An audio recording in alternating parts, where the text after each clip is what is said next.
ಆಧಾರಿತ ಮೌಲ್ಯಮಾಪನ ಘಟಕ ಬೆಳೆಯ ಉತ್ಪಾದನೆ ಮತ್ತು ನಿರ್ವಹಣೆ. ಒಟ್ಟು ಅಂಕಗಳು 25. 8ನೇ ತರಗತಿ. ವಿಷಯ ವಿಜ್ಞಾನ. 1. ಬಹು ಆಯ್ಕೆ ಪ್ರಶ್ನೆಗಳು. ಈ ಕೆಳಗಿನ ಹೇಳಿಕೆಗಳಿಗೆ ನೀಡಿರುವ ಸರಿಯಾದ ಉತ್ತರವನ್ನು ಅವುಗಳ ಕ್ರಮಾಕ್ಷರದೊಂದಿಗೆ ಬರೆಯಿರಿ. 1. ಹಣ್ಣುಗಳನ್ನು ಬೆಳೆಸುವ ಕೃಷಿ ಭೂಮಿಯಲ್ಲಿ ಅನುಸರಿಸುವ ನೀರಾವರಿ ವಿಧಾನವೆಂದರೆ ಎ. ಹನಿ ನೀರಾವರಿ, ಬಿ. ತುಂತುರು ನೀರಾವರಿ, ಸಿ. ಸರಪಳಿ ಪಂಪ್ ಮತ್ತು ರಾಹಟ್ ವಿಧಾನ, ಡಿ. ಏತ ನೀರಾವರಿ ವಿಧಾನ. 2. ಈ ಕೆಳಗಿನವುಗಳಲ್ಲಿ ರೈತ ಸ್ನೇಹಿ ಎಂದು ಕರೆಯಲ್ಪಡುವ ಜೀವಿ ಎ. ಇಲಿ, ಬಿ. ಎರೆಹುಳು, ಸಿ. ದನಕರು, ಡಿ. ವಿಘಟಕ ಜೀವಿ. 3. ಒಂದೇ ಭೂಮಿಯಲ್ಲಿ ಪರ್ಯಾಯವಾಗಿ ವಿವಿಧ ಬೆಳೆಗಳನ್ನು ಬೆಳೆಯುವುದನ್ನು ಎ. ಬೆಳೆ ಸರದಿ, ಬಿ. ಅಂತರ ಬೆಳೆ, ಸಿ. ಬಹುಬೆಳೆ, ಡಿ. ಮಿಶ್ರ ಬೆಳೆ. 4. ಈ ಪೋಷಕಾಂಶವು ರೈಜೋಬಿಯಂ ಬ್ಯಾಕ್ಟೀರಿಯಾದಿಂದ ಮಣ್ಣಿನಲ್ಲಿ ಸ್ವೀಕರಿಸಲ್ಪಡುತ್ತದೆ. ಎ. ರಂಜಕ, ಬಿ. Potassium, C. ಸಾರಜನಕ, ಡಿ. ಇಂಗಾಲ. 2. ಒಂದು ವಾಕ್ಯದಲ್ಲಿ ಉತ್ತರಿಸಿ. 5. ನೀರಾವರಿ ಎಂದರೇನು? 6. ರಾಸಾಯನಿಕ ಗೊಬ್ಬರಗಳಿಗೆ 2 ಉದಾಹರಣೆಗಳನ್ನು ಬರೆಯಿರಿ. 7.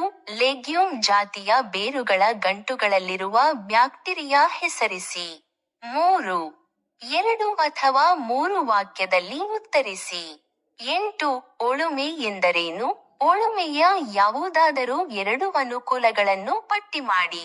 9. ಬೆಳೆಗಳಲ್ಲಿ ಕಂಡುಬರುವ ಕಳೆಗಳನ್ನು ನಿವಾರಿಸಲು ಕೆಲವು ಕ್ರಮಗಳನ್ನು ಸೂಚಿಸಿ. 10.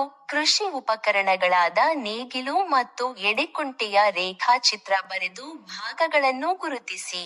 11. ಕಾಂಪೋಸ್ಟ್ ಗೊಬ್ಬರವನ್ನು ಹೇಗೆ ತಯಾರಿಸಲಾಗುತ್ತದೆ? ಅದರ ಯಾವುದಾದರೂ 2 ಅನುಕೂಲಗಳನ್ನು ಬರೆಯಿರಿ. 4. ಈ ಕೆಳಗಿನ ಪ್ರಶ್ನೆಗಳಿಗೆ ಉತ್ತರಿಸಿ. 12. ಸಾವಯವ ಗೊಬ್ಬರ ಮತ್ತು ರಸಗೊಬ್ಬರಗಳಿಗಿರುವ ವ್ಯತ್ಯಾಸ ಬರೆಯಿರಿ. 13. ಬಿತ್ತನೆ ಮಾಡುವ ಮುನ್ನ ಮಣ್ಣನ್ನು ಹದಗೊಳಿಸುವಿಕೆಯ 4 ಪ್ರಾಮುಖ್ಯತೆಗಳನ್ನು ಬರೆಯಿರಿ. 5. ಈ ಕೆಳಗಿನ ಪ್ರಶ್ನೆಗಳಿಗೆ ಉತ್ತರಿಸಿ. 14. ಎ, ಬಿ, ಸಿ ಎಂದು ಗುರುತಿಸಲಾದ 3 ಲೋಟಗಳ ಬೇರೆ ಬೇರೆ ವಿಧಾನಗಳಿಂದ ಬಳಸಿ ಪಡೆದ ಮೊಳಕೆ ಒಡೆದ ಬೀಜಗಳನ್ನು ಹೊಂದಿವೆ. ಅವುಗಳು ಈ ಕೆಳಗಿನಂತಿವೆ. ಆ ಲೋಟ ಸಾವಯವ ಗೊಬ್ಬರ, ಬಿ ಲೋಟ ರಸಗೊಬ್ಬರ, ಸಿ ಲೋಟ ಸಾವಯವ ಮತ್ತು ರಸಗೊಬ್ಬರ ಎರಡನ್ನೂ ಬಳಸಿರುವುದಿಲ್ಲ.